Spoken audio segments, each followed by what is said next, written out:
ಎಲ್ಲರಿಗೂ ನಮಸ್ಕಾರ. Welcome to Soumya media channel and day 2 of Navratri.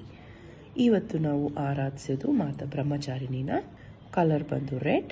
ಪ್ರಸಾದಕ್ಕೆ ಇಡಬೇಕಾಗಿರೋದು ಸಕ್ಕರೆ. ಸೊ ಬೆಳಗ್ಗೆ ಎದ್ದು ಪೂಜೆ ಎಲ್ಲ ಮುಗಿಸ್ಕೊಂಡು ಇವತ್ತು ದೇವಸ್ಥಾನಕ್ಕೆ ಬನಶಂಕರಿ ಅಮ್ಮನ ದೇವಸ್ಥಾನಕ್ಕೆ ಹೋಗಿದ್ವಿ.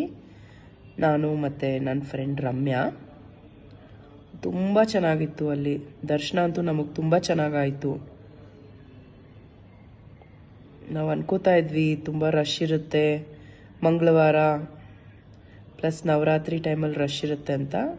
ಸ್ವಲ್ಪ ರಶ್ ಇತ್ತು, ಬಟ್ ದರ್ಶನ ಮಾತ್ರ ತುಂಬ ಚೆನ್ನಾಗಾಯಿತು.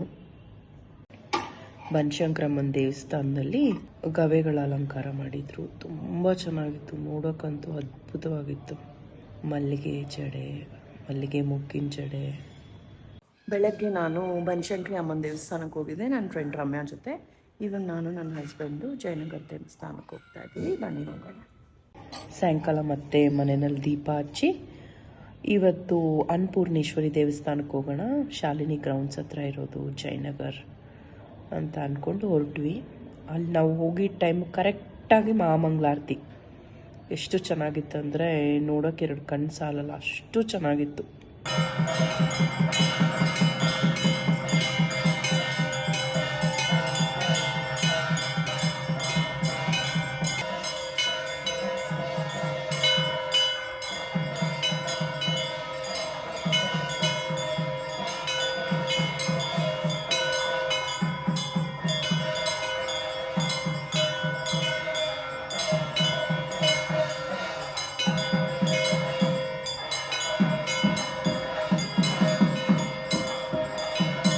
ನವರಾತ್ರಿ 2ನೇ ದಿನ ನಾವು ಮಾತಾ ಬ್ರಹ್ಮಚಾರಿಣಿಯನ್ನು ಆರಾಧಿಸಬೇಕು.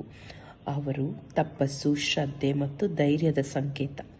ಅವರಿಂದ ನಾವು ಧೈರ್ಯದಿಂದ ಕಷ್ಟಗಳನ್ನು ಎದುರಿಸೋಕೆ ಕಲಿತೀವಿ. ನವರಾತ್ರಿ ದೇವಿಯ 9 ರೂಪಗಳ ಆರಾಧನೆಯ ಪವಿತ್ರವಾದ ಹಬ್ಬ. ಇದು ಶಕ್ತಿ, ಭಕ್ತಿ ಮತ್ತು ಸಾಂಸ್ಕೃತಿಕ ಸಂಭ್ರಮವನ್ನು ಸಾರುತ್ತದೆ. ಇದನ್ನು ಹೇಳ್ತಾ ಇವತ್ತಿನ ವ್ಲಾಗ್ ಮುಗಿಸ್ತಾ ಇದ್ದೀನಿ. ಜೈ ಮಾ ದುರ್ಗಾ. ನಮಸ್ಕಾರ.